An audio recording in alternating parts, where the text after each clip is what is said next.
নমস্কার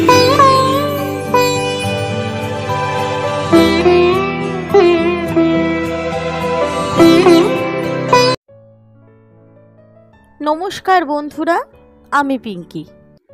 অগ্নিসারয় চ্যানেলের নতুন একটা ব্লগে তোমাদের জানাই অনেক অনেক অনেক স্বাগত।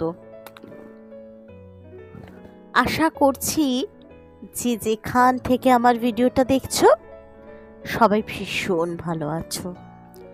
আমিও আমার পরিবার নিয়ে তোমাদের ভালোবাসায় ভীষণ ভালো আছি।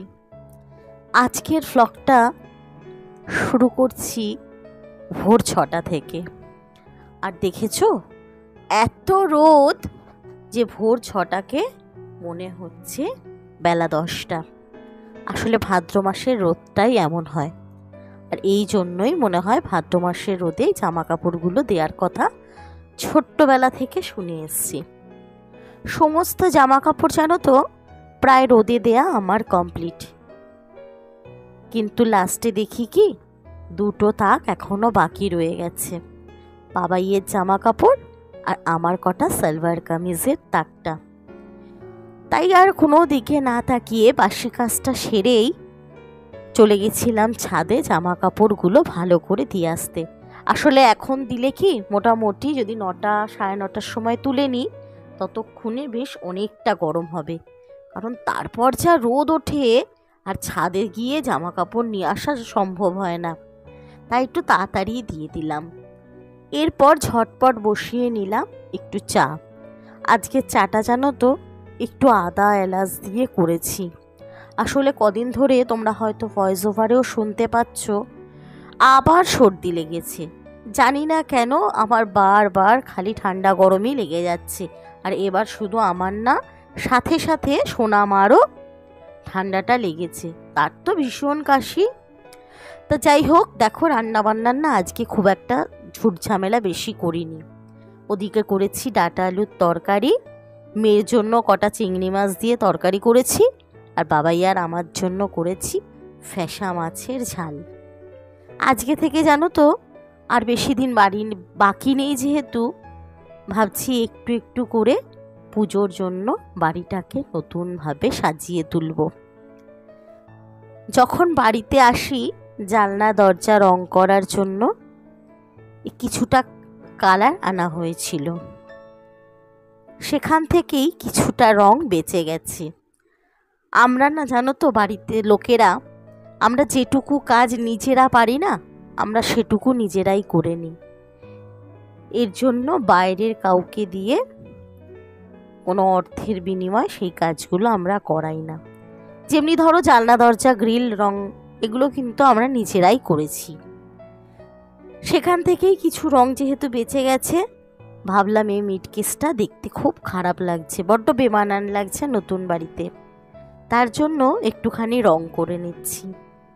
দেখবে দেখতে আরও কত সুন্দর লাগবে। প্রথমে ভেবেছিলাম যে নেটটাও রং করে দিই, তারপরে ভাবলাম থাক, নেটটা দিয়ে নয়, হাওয়া চলাচল করবে। এদিকে এইটা রং করছি, ততক্ষণে দেখি কি আকাশটা একটু মেঘলা মেঘলা করে এসছে। ভাবলাম বৃষ্টি নামবে, তার জন্য তাড়াতাড়ি করে মিটকেসটা রং করে ভাবলাম আরও কিছু কাজ সেরে নিই, কারণ হাতে কিন্তু গোনা মাত্র কটা দিন। এমনিতেই তো দুর্গাপুজো আসছে, তার সাথে আসছে সোনামার জন্মদিন, ব্যস্ততা তো চরম তুঙ্গে। এদিকে মেয়ের জন্মদিনের আয়োজন, তার সাথে মা দুর্গা আসার প্রস্তুতি। ঘরদোর কিছুটা পরিষ্কার পরিচ্ছন্ন করব, তার সাথে পুরো বাড়িটাকে একটু সাজিয়ে তোলার ইচ্ছা আছে জানো তো। এরপর নিজেদের দিকেও তো যত্ন করতে হবে। ধরো একটু পার্লারে গিয়ে হেয়ার কেয়ার করলাম, একটু আইব্রো ফেসিয়াল করলাম। যদিও ফেসিয়ালটা করা আমি খুব একটা পছন্দ করি না, কারণ আমি না খুব একটা পার্থক্য বুঝতে পারি না, তাই বেকার ফেসিয়াল করে পয়সা নষ্ট আমি করি না।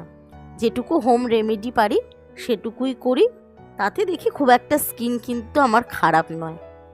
এদিকে দেখো ওদিকে মিটকেসটা রং করে চলে এসেছি ছাদ পরিষ্কার করতে। আসলে কি যখন বাড়িতে কাঠের কাজ করানো হয়েছিল না, বেশ কিছু কাঠের গুঁড়ি আমি বস্তায় ভরে ভরে ছাদে তুলে দিয়েছিলাম তৎক্ষণাতের জন্য, কিন্তু বুঝতে পারিনি যে এতটা দিন আমার সময় লেগে যাবে এই ছাদ পরিষ্কার করতে। তারপর কিছু টাইলসের ভাঙাও ছিল। আসলে এগুলো না মানে বড় বড়ও আছে, ভাঙাচোরাও আছে, তার জন্য আর ফেলে দিচ্ছি না। যদি ভবিষ্যতে আবার ওপরে ঘর করতে পারি, তখন যদি কিছুটা টাইলস বেঁচে গেছে সেটুকু যদি লাগে, তার জন্য। আর এদিকে দেখো ছাদটা ভালো করে ঝাড় দিয়ে নিচ্ছি। ছাদটা আজকে পরিষ্কার হয়ে গেলে ঠিক করেছি শনিবার থেকে একটা একটা করে ঘর পরিষ্কার করব।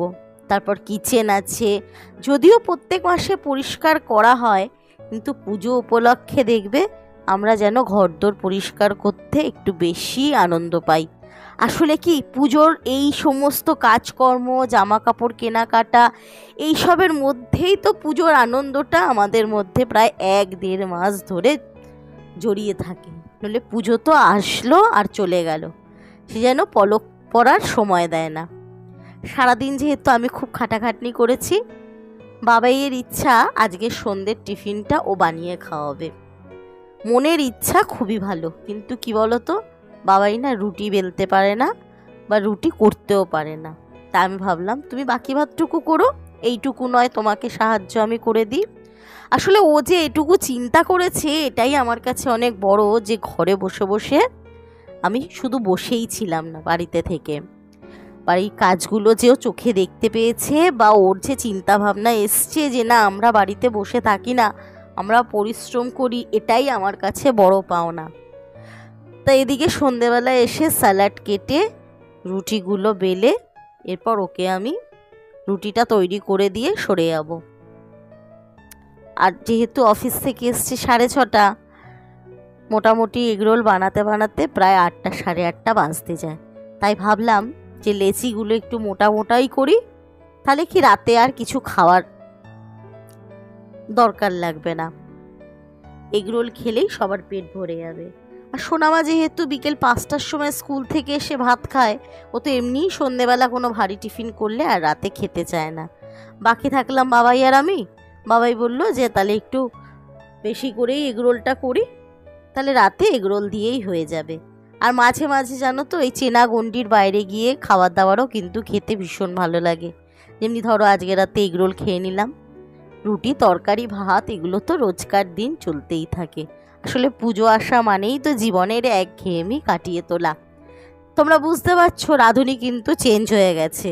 আমি রুটিটা বেলে দিয়ে এদিকে এসে ভিডিও করছি, আর এখন পাকা হাতের রাঁধুনি বাবাই কি সুন্দর এগরোল বানাচ্ছে। আবার আমাকে বলছে ভালো করে ভিডিও করো, তোমার সব বন্ধুরা দেখবে তো। তো দেখো কি সুন্দর এগরোল বানাচ্ছে। আর সত্যি কথা বলতে এগরোলটা কিন্তু খেতেও ভীষণ ভালো হয়েছিল জানো তো। আর বাবাইও না জানো তো পুরো আমার মতো, মানে আমি কম তেলে যেহেতু রান্না করি, ও দেখো এগরোলটা ভাজবে সেখানেও কত বুঝে বুঝে বুঝে তেল দিচ্ছে। আসলে কম তেল খেতেই যেন বেশি ভালো লাগে জানো তো। এখন তো সবাই মোটামুটি 35-এর পর থেকে আমরা একটা বয়সের দিকে যাচ্ছি, এখন শরীরটা নিয়ে না বড্ড চিন্তা লাগে। আর তার মধ্যে আমি একটু হেভি ওয়েট হয়ে গেছি সোনামা হওয়ার পর, এর জন্য তেলটা যতটা পারি ততটাই কম খাওয়ার চেষ্টা করি। আর তোমরাও চেষ্টা করো বন্ধুরা, যতটা পারবে তেল কম খাবে। এদিকে কাঁচা লঙ্কা দিয়ে সয়া সস, চিলি সস দিয়ে বেশ সুন্দর করে কাসুন্দি ঠাসুন্দি দিয়ে আমাদের এগরোলটা বানাচ্ছে। আর সোনামা যেহেতু ঝাল খাবে না, সোনামারটা হালকা করে একটু চিলি সস দিয়ে এগরোলটা বানিয়েছিল। আর এখনের লঙ্কাটা এত ঝাল, একটা লঙ্কা যদি একটা তরকারিতে দেয়া হয় না, ভীষণ ঝাল হচ্ছে জানো তো, জানি না কেন। তবে তার বাবাইকে বললাম একটু কম করে লঙ্কা দাও। বন্ধুরা আজকের ভিডিওটা যদি তোমাদের একটুও ভালো লেগে থাকে, বা আমার কথা যদি তোমাদের একটুও ভালো লেগে থাকে, চ্যানেলটাকে সাবস্ক্রাইব করে পাশে থেকো। আর যারা অলরেডি চ্যানেলটাকে সাবস্ক্রাইব করেছো তাদের জানাই অনেক অনেক অনেক ধন্যবাদ। কারণ একটা ভিডিও বানিয়ে এডিট করে সংসারের কাজ সামলে যখন আমরা দিই না, তখন অধীর আগ্রহে থাকি তোমাদের একটা লাইক আর একটা কমেন্টসের জন্য। এগরোলটা খেতে ভীষণ ভালো হয়েছিল। রাতের খাওয়া তো হয়ে গেল, এবার একটুখানি স্কিন কেয়ার করে নিচ্ছি। মুখটাকে ভালো করে ফেস ওয়াশ দিয়ে ধুয়ে নিয়েছি, তারপর একটু টোনার লাগিয়েছি। আর রাতে যে নাইট ক্রিমটা ইউজ করি না, জানো তো, আমি কোনো বাজার চলতি নাইট ক্রিম ইউজ করি না। এইটা সম্পূর্ণ আমি নিজের হাতে বানিয়েছি। আর এটা ইউজ করাতে না, জানো তো, আমার স্কিনটা ভীষণ রিপেয়ার হয়েছে, ভীষণ সুফল পাচ্ছি। তো নাও বন্ধুরা, আজকের ভিডিওটা তাহলে এই অবধি থাক। দেখা হচ্ছে পরের ভিডিওতে। ততক্ষণে সবাই খুব ভালো থেকো, সুস্থ থেকো, আর চ্যানেলটাকে সাবস্ক্রাইব করে আর ভিডিওতে লাইক আর কমেন্টস করে পাশে থেকো। আজ তবে আসি, টাটা।